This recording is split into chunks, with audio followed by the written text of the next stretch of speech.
తెలంగాణ రాష్ట్రంలో అధికారంలో ఉన్నటువంటి కాంగ్రెస్ పార్టీ ఆ రాష్ట్ర ముఖ్యమంత్రి రేవంత్ రెడ్డి గారు సేమ్ గత ప్రభుత్వం ఎట్లా నడుస్తూ ఉందో అదే రీతిలో నడుస్తూ ఉన్నాడు. గత రాష్ట్ర ముఖ్యమంత్రి పంజాబ్కు పోయి మహారాష్ట్రకు పోయి ఇంకా వేరే రాష్ట్రాలకు పోయి తెలంగాణ ప్రజల సొమ్ముని దానం చేసి వస్తుంటే ఇవాళ సార్ పేరు మీద వాళ్ళ నాయకుడు చేస్తున్నటువంటి ర్యాలీకి బీహార్లో హెలికాప్టర్లను పంపిస్తూ ఉన్నాడు.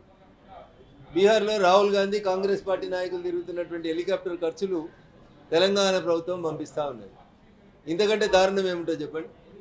గతంలో టీఆర్ఎస్ పార్టీ అధికారంలో ఉన్నప్పుడు తెలంగాణలో రైతులు ఆత్మహత్యలు చేసుకుంటే ఆ రైతులకు పైసలు ఇచ్చేందుకు మనసొప్పలేదు, కానీ పంజాబ్కు పోయి రైతులకు ఇచ్చుడు, మహారాష్ట్రకు పోయి రైతులకు ఇచ్చుడు, ఇట్లా రకరకాలైనటువంటి పనులని అప్పటి ప్రభుత్వం చేసింది. ఇప్పుడు అధికారంలోకి వచ్చినటువంటి రేవంత్ రెడ్డి గారు కూడా దానికి భిన్నంగా ఏం లేదు. ప్రతిదానికి భారత ప్రభుత్వాన్ని బదనాం చేయాలనేటువంటి ఒక ఆలోచన తప్ప ఏం లేదు. కాంగ్రెస్ పార్టీ 42% బీసీ రిజర్వేషన్లు ఇయ్యాలని కొట్లాడింది.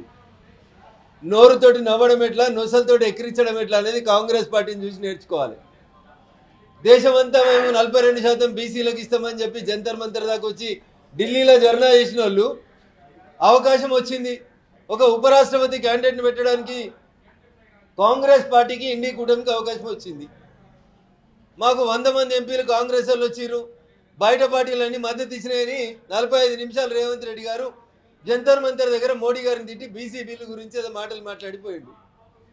దేశంలో 2వ పెద్ద స్థానం ఉపరాష్ట్రపతి, దానికి అభ్యర్థిని పెట్టమంటే కాంగ్రెస్ పార్టీకి ఇండి కూటమికి ఒక బీసీ క్యాండిడేట్ దొరకలేదు. ఎంత అన్యాయం అంటే కాంగ్రెస్ పార్టీ ఆలోచన విధానం ఎట్లుంటుందో చూడండి. ఎక్కడ కాంగ్రెస్ పార్టీకి టీఆర్ఎస్ పార్టీకి మధ్యలో ఏం తేడా ఉందో చూడండి. టీఆర్ఎస్ పార్టీ చేసిన తప్పుల్నే ఇలా రేవంత్ రెడ్డి గారు చేస్తూ ఉన్నారు. తెలంగాణ సొమ్ముని తీసుకుపోయి బీహార్లో ఓ తప్పుడు ప్రచారానికి హెలికాప్టర్ ఖర్చు పెడతా ఉన్నారు. సంజయ్ కుమార్ అనే ఎవరైతే సెఫాలజిస్ట్ టైమ్స్ ఆఫ్ ఇండియా అనే పత్రికలో వార్త రాస్తాడో ఆ వార్తనే నమ్ముతుంది కాంగ్రెస్ పార్టీ తప్ప అక్కడ వాళ్ళు ఆరోపించినటువంటి రామ్ టెక్లో గెలిచినటువంటి కాంగ్రెస్ ఎంపీ ఎవరు, ఆయనకు వచ్చిన ఓట్లన్నీ, ఆయన అసెంబ్లీ పరిధిలో పోలైన ఎన్ని ఓట్లు కూడా కాంగ్రెస్ పార్టీకి రాహుల్ గాంధీకి తెలివాయి. ఎవరో రాసిస్తే చదువుతున్నారు కాబట్టి ఈ పొరపాట్లు వస్తూ ఉన్నాయి. ఇంకా దారుణం ఏంటంటే నిన్న ఎంపీ చెప్తున్నాడు, మేము వారం రోజులు ఉద్యమం తెచ్చి తెలంగాణకు యూరియా తెచ్చినామంట. 2 సార్లు ప్లే కార్డులు పట్టుకున్నారు. ఇజ్జత్ సిగ్గుండాలే మాట్లాడేందుకు ఇచ్చేది మేము తెలంగాణ రైతుల్ని దృష్టిలో పెట్టుకొని ఇస్తున్నాం.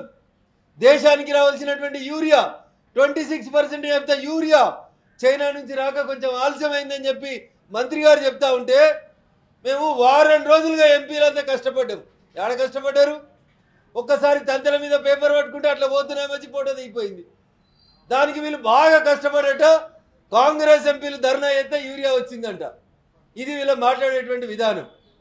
అందుకని కాంగ్రెస్ పార్టీ ఎప్పుడు కూడా నోరుతో నవ్వడం, నొసలతో ఎక్కిరించడం మినహా తెలంగాణ సమాజం కోసం కాంగ్రెస్ పార్టీ ఏ రోజు కూడా కట్టుబడి ఉండలేదు. తెలంగాణ బీజేపీ ఎంపీలు కూడా మాకే ఓటేయాలని అడుగుతున్నాడు. మేము చెప్తా ఉన్నాం, అయ్యా రేవంత్ రెడ్డి గారు, మీరు చెప్పిన ఆత్మ ప్రబోధానుసారం ఓటేయాలంటే మీరు చెప్పిన 42% బీసీ రిజర్వేషన్ మీద కాంగ్రెస్ పార్టీకి చిత్తశుద్ధి ఉంటే మేము ఒక ఓబీసీకి అవకాశం ఇచ్చినాం, ఉపరాష్ట్రపతిగా మాకు ఓటేయండి. మీ నిజాయితీని నిరూపించుకోండి, మీ చిత్తశుద్ధిని నిరూపించుకోండి. ఏదో న్యాయ కోవిధులంట. ఎవరు తక్కువ ఉన్నారన్న లోక్సభలో రాజ్యసభలో వకాలతులు తెలియని వాళ్ళు ఎవరు? ఇప్పుడు వచ్చి కొత్తగా జడ్జి గారు ఆ కుర్చీలో కూర్చొని చేసేది ఏముంటుంది? ఎట్లా గెలుస్తారు? గెలవని పదవులకేమో న్యాయ కోవిధులను పెడతారు, గెలిచేటి ఏమో మీకు నచ్చిన వాళ్ళకి పెట్టుకుంటారు. ఎట్లా గెలుస్తాడు రేవంత్ రెడ్డి గారు?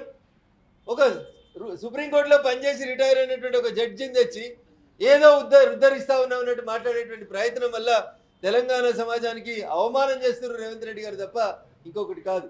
అందుకని దయచేసి కాంగ్రెస్ చేస్తున్నటువంటి ఓటు చోరీ ప్రయత్నం అంతా 100% తప్పుడు ప్రయోగం, తప్పుడు ప్రయత్నం. దొంగనే దొంగ దొంగ దొంగ దొంగ అని రోజు అరిచినట్టు, ఒక నిజం నిద్ర లేచేసరికి అబద్ధం ప్రపంచాన్ని చుట్టొచ్చినట్టు కాంగ్రెస్ పార్టీ బీహార్లో ఓడిపోతామని, సింగిల్ డిజిట్కే కన్ఫైన్ అవుతామని బాధలో ఈ రకమైనటువంటి తప్పుడు ప్రచారాలు చేస్తూ ఉంది తప్ప ఇంకొకటి కాదు. అనురాగ్ ఠాకూర్ని అఫిడవిట్ ఎందుకు అడుగుతలేరు, నన్ను ఎందుకు అడుగుతున్నారు అనే క్వశ్చన్ రైజ్ చేస్తూ ఉన్నాడు.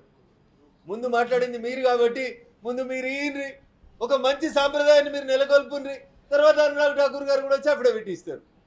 అంతేగాని నేను చెప్పిందే వేదం, నేను చెప్పిందే మాట, నేను చెప్పిందే పద్ధతి. కాంగ్రెస్ పార్టీ అర్థం చేసుకోవాలి, ఈ దేశంలో అది జరగదు. పార్లమెంటు భారత రాజ్యాంగ నిర్మాత బిఆర్ అంబేద్కర్ గారు చెప్పినట్టు మేము అన్ని వ్యవస్థల్ని గౌరవిస్తాం, భారత రాజ్యాంగాన్ని గౌరవిస్తాం. మిమ్మల్ని సుప్రీంకోర్టు మీరు మాట్లాడింది కరెక్ట్ కాదంటే మీ చెల్లె సుప్రీంకోర్టు జడ్జిలు ఎవరు మా అన్నని అడిగేందుకంటది. అంటే కోర్టుల్ని గౌరవించారు, ఎలక్షన్ కమిషన్ని గౌరవించారు, స్పీకర్ని గౌరవించారు, పార్లమెంటరీ ప్రజా సాంప్రదాయాన్ని ఈ దేశాన్ని 55 సంవత్సరాలు పాలించిన మీరు గౌరవించారు. ఇది మీ నాయకుని ఆలోచన, మీకు తెలిసినటువంటి విధానం. అందుకని నకల్ మారనేకెళ్ళేవి అకల్ రాయనా అని చెప్తారు. ఆయన ఎవరో సెఫాలజిస్ట్ ఒక పేపర్లో రాస్తే ఆర్టికల్, దాన్ని పట్టుకొని 52% ఓట్లు చోరీ అయినాయి. నేను అడుగుతున్నా రాహుల్ గాంధీ గారు సూటిగా, ఈ దేశంలో ఏ ఒక్క పార్లమెంట్లోనన్నా 52% కొత్తగా చేరినా 52% ఓట్ల డిలీషన్ జరిగినా I'm ready to quit the politics. You please come and prove out of 543 parliaments ఎక్కడైనా ప్రూవ్ చేయడానికి మీరు సిద్ధంగా ఉన్నారా? మేము సిద్ధంగా ఉన్నాం. ఓటు చోరీ జరగలేదని చెప్పడానికి. కొన్ని చోట్ల అవకతవకలు జరిగిన మాట వాస్తవం. దొంగలు వచ్చి ఓట్లు వేసుకోవడానికి ఓటర్ లిస్టులో పేరు తెచ్చుకున్న మాట వాస్తవం. అగో వాటిని సరిదిద్దడానికే ఎస్ఐఆర్ తీసుకొచ్చినాం. వెస్ట్ బెంగాల్ నుంచి ఇల్లీగల్గా బంగ్లాదేశ్ వాళ్ళు, మయన్మార్ వాళ్ళు, రోహింగ్యాలు ఈ దేశంలోకి వచ్చి బీహార్ ఎన్నికల ఫలితాలని, వెస్ట్ బెంగాల్ ఎన్నికల ఫలితాలని మార్చేందుకు దొంగ ఓట్లని ఓటర్ లిస్టులో చేర్చుకున్న సందర్భంలో తప్పకుండా ఎస్ఐఆర్ చేస్తాం. అది తెలంగాణలో కూడా చేస్తాం, ఈ దేశం అంతా చేస్తాం. This is our stand. దొంగ ఓట్లు తీసేయాలి, ఒకరు 2 చోట్ల ఓటు వేయొద్దు, తప్పుడు విధానాలు అవలంబించకూడదు అనేది భారతీయ జనతా పార్టీ ఆలోచన. మేము మంచి వైపు ఉన్నాం, మీరు దొంగల వైపు ఉన్నారు. ఈ దేశంలోకి ఇల్లీగల్గా చొరబడ్డల వైపు కాంగ్రెస్ పార్టీ ఉంది. ఈ దేశ ప్రజాస్వామ్యాన్ని గౌరవించే వైపు భారతీయ జనతా పార్టీ నిలబడి ఉంది. అందుకని దయచేసి ఈ దేశ ప్రజలు అర్థం చేసుకోవాలి. చోర్ అని అరుస్తున్న వాళ్ళే చోర్. చార్మినార్ కాడ మాట చెప్తారు, ఏక్ బాయికు దూసరా బాయి పైచాంతా అని. బీహార్లో ఒక దొంగ ఇంకో దొంగను గుర్తించుకున్నాడు.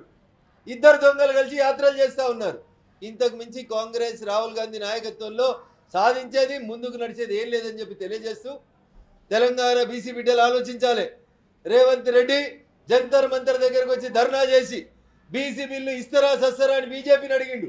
మేము అవకాశం వచ్చిన ప్రతిసారి బీసీలకు అవకాశం ఇస్తుంటే కాంగ్రెస్ పార్టీ తనకు అవకాశం వచ్చిన ప్రతిసారి అగ్రకులాలకి లేదా ఇతర కులాలకి ప్రాధాన్యత ఇస్తుందని చెప్పడానికి తాజా ఉదాహరణే ఈరోజు మీరు పెట్టినటువంటి జస్టిస్ సుదర్శన్ రెడ్డి గారు అభ్యర్థిత్వం తప్ప ఇంకొకటి కాదు. తెలుగు రాష్ట్రాలకు సంబంధించినటువంటి వ్యక్తిగా మీరు ఆయనకు ఓటు వేసే అవకాశం ఉందా? సిద్ధాంతపరంగా కాంగ్రెస్ పార్టీ ఇండి కూటమి వాళ్ళు అవలంబిస్తున్నటువంటి విధానాలు 100% మాకు భిన్నంగా ఉంటాయి. వాళ్ళు తూర్పు అయితే మేము పడమర, మేము ఉత్తరం అయితే వాళ్ళు దక్షిణం. కాబట్టి కాంగ్రెస్ పార్టీ పెట్టినటువంటి అభ్యర్థికి మద్దతు ఇచ్చడం అనేటువంటి సమస్య ఎట్టి పరిస్థితులలో ఉత్పన్నం కాదు.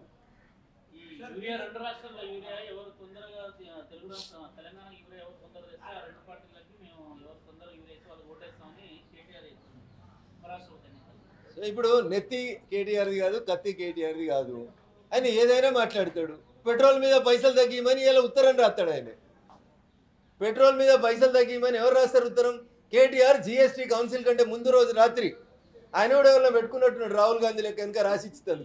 ఆ రాసిచ్చిన వాళ్ళు ఎవరో అయితే ఆయన జిఎస్టీ కౌన్సిల్కి లెటర్ పెడతాడంట. 10 ఏళ్ళు నువ్వు మీరు ఆయన అధికారంలో ఉన్నారు కదా, పెట్రోల్ మీద నరేంద్ర మోడీ గారి ప్రభుత్వం 3 సార్లు 10 రూపాయలు తగ్గించింది కదా, ఆ రోజు 10 పైసలు తగ్గియని నువ్వు ఇవాళ జిఎస్టీలో పెట్రోల్ డీజిల్ ధరలు తగ్గిరి, అన్ని పైసలు తక్కువ అవుతాయి, అన్ని ఖర్చులు తక్కువ అవుతాయి. నువ్వు ఉన్న రోజేమో వాయించవచ్చు, నువ్వు ఉన్న రోజు జిఎస్టీ కౌన్సిల్కి వచ్చిన నీ మంత్రులేమో ఎస్ బాస్ అనవచ్చు, కానీ ఇవాళనేమో ఉత్తరం రాయొచ్చు. దానికి మనకు అనుకూలం కూడా 3 మీడియాలు ఉన్నాయి కాబట్టి అందులో కేటీఆర్ ఉత్తరం రాసిండు. కేటీఆర్ ఉత్తరం రాస్తే ఏమవుతుంది? కేటీఆర్ ఉత్తరానికి ఇవాళ ఉన్న విలువైంది. నీకున్న ఎంపీలు ఎవరు లోక్సభలో? నువ్వు ఓటు ఎత్తేంది, ఓటు వేయకపోతేంది.